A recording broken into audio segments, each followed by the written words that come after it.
Less than 20 miles from the Lebanese border, Agamon HaHula Park is known as a bird watcher's paradise. In good times, the Hula Valley can host millions of migrating birds and thousands of visitors each year. Closed since October 2023, it's been very quiet, with no statistics on how the war affected the bird migration. Now things are looking up. After more than a year of being closed due to the war, missiles, and forest fires, the Agamon HaHula Park is now ready to reopen and welcome visitors from around Israel and around the world. It symbolizes the rehabilitation of the north of Israel and coming back home of the citizens that supposed to left in the middle of the night 1 year ago. Ifat Ovadia-Lusky of the kkl-Jewish National Fund oversees Israel's forests and is helping to rebuild communities here.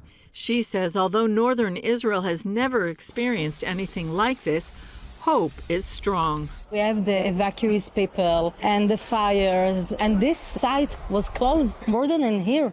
It means that thousands of visitors couldn't come to here. CBN News joined a tour of the affected areas recently. The park's visitors center contains interactive exhibits, and there is an option to walk or tour the grounds in a vehicle.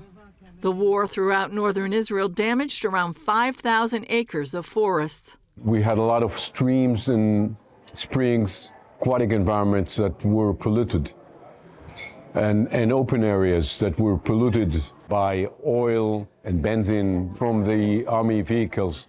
In the forest that was burned, we saw that animals were hurt. Chief scientist Dr. Doron Markel says, although they don't know how the birds handled the war overall, the cranes seem to be doing well. There are thousands of cranes wintering here as usual, and even more than last year. So the nature wins it all.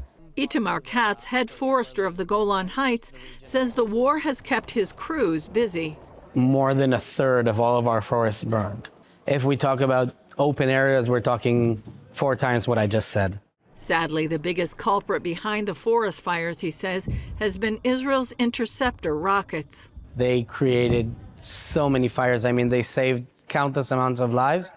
But if we were used to getting one rocket fall in one forest and start one fire, then you had 3 or 4 interceptors, which started 20 or 30 spot fires. It was a very different situation.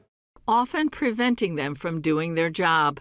We weren't always allowed to go to the fire at the end of the day, and sometimes we were just told, listen, it's too dangerous, it's too close to the border, and we just needed to let it burn.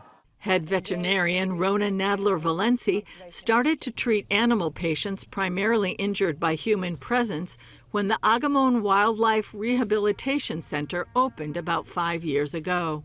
So it can be road traffic accidents, and it can be collision with power lines. It can be poison from agriculture, from various other things. It can also be gunshot wounds. We take in patients that have been injured, and we nurse them and rehabilitate them back and release them to nature. Before the war, the center had been growing.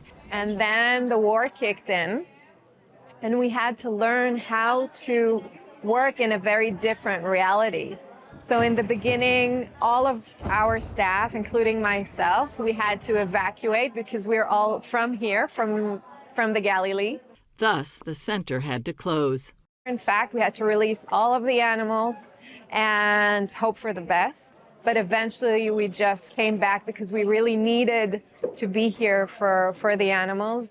When it reopened, they didn't see many patients because there were no people to bring in the animals.